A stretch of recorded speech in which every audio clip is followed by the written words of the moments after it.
Hello everyone, welcome to English classes by Nita. Students, today I am going to explain a poem. There is a neat wooden clock from class 1, James English Reader, Silver Jubilee edition by Ratna Sagar. Students, I will read this poem line wise and explain in Hindi. So be with me and get ready for understanding.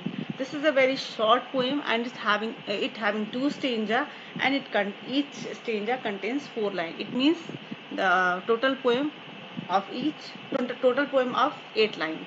So let's start. There is a neat wooden clock in the schoolroom. It stands and it points to the time with its two long hands.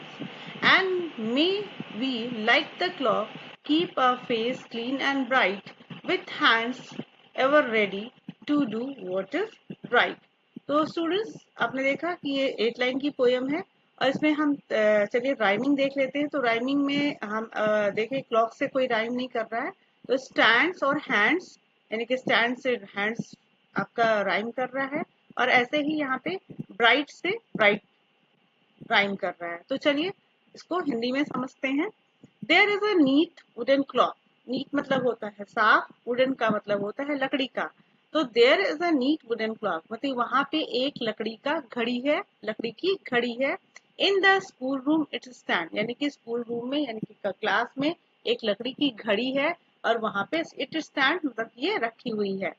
And it's points to the time और ये जो लकड़ी की घड़ी है जो classroom में रखी गई है वो हमें टाइम बताती है with its two long hands और जिससे कि वो अपने दो बड़े बड़े हाथों से वो हमें राइट टाइम बताती है, सही समय बताती है। यानी कि अब यहाँ पे पहले स्टेजा का मतलब हुआ कि हमारे क्लासरूम में there is a neat wooden clock मतलब हमारे क्लासरूम में एक बड़ी सी लकड़ी की घड़ी रखी हुई है and it's points to the time और ये क्या करती है, ये समय बताती है with its two long hand इस अपने दो बड़े बड़े हाथों से। आप यहाँ देख सकते हो कि पिक्चर में दो हाथ हैं इसके, यानी कि जो आपने देखा होगा ना क्लॉक आपने घर में भी देखा होगा तो उसमें दो हैंड्स होते हैं, टू हैंड्स होते हैं जो कि मिनट और आवर का और कभी कभी किसी वॉच में किसी क्लॉक में 3 हैंड्स होते हैं जो सेकंड का भी बताते हैं।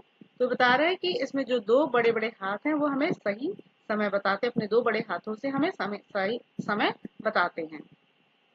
And may we like the clock. अब यहाँ पे फिर से सेकंड स्टेज में क्या है कि हमें भी मतलब मे वी मतलब हमें लाइक द क्लॉक घड़ी की तरह keep a face clean and bright यानी कि जो जैसे घड़ी साफ सुथरी है, नीट है, नीट मतलब मैंने बताया ना साफ सुथरा, इसी तरीके से जैसे घड़ी है लाइक द क्लॉक घड़ी की तरह keep a face clean and bright यानी कि हमें अपने जो फेस है उसको साफ रखना चाहिए और चमकदार बनना यानी कि अपने साफ को हमें भी फेस को अपने साफ सुथरा रखना चाहिए यानी कि हमें अपने आप को नीट एंड क्लीन रखना चाहिए विथ हैंड्स एवर रेडी और जो हमारे हाथ हैं वो हमेशा तैयार रहें किस चीज के लिए, to do what is right यानी कि जो चीज सही हो यानी कि हमें जो सही काम है वही करने चाहिए, कोई भी गलत काम नहीं करने चाहिए यानी कि कोई भी रॉन्ग एक्टिविटी नहीं करनी चाहिए, हमें कोई बैड एक्टिविटी नहीं करनी चाहिए, बैड हैबिट नहीं करनी चाहिए और हमें हमेशा क्या करना चाहिए, नीट एंड क्लीन अपने आप को रखना चाहिए और हमेशा अपने हाथों से अच्छे काम करने चाहिए। तो स्टूडेंट्स आपने ये पोयम समझा ना, पहले में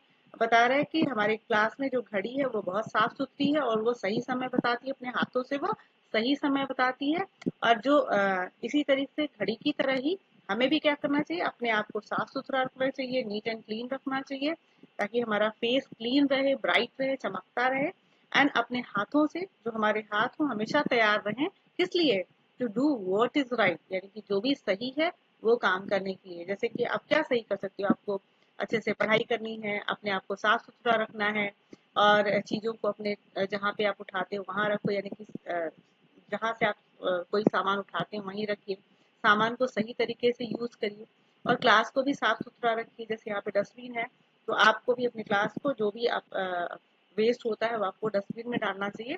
तो स्टूडेंट्स आप ये गुड हैबिट्स है क्लॉक की तरह, जैसे वो सही काम करता है और अपने आप को साफ सुथरा रखता है, ऐसे हमें भी रखना चाहिए।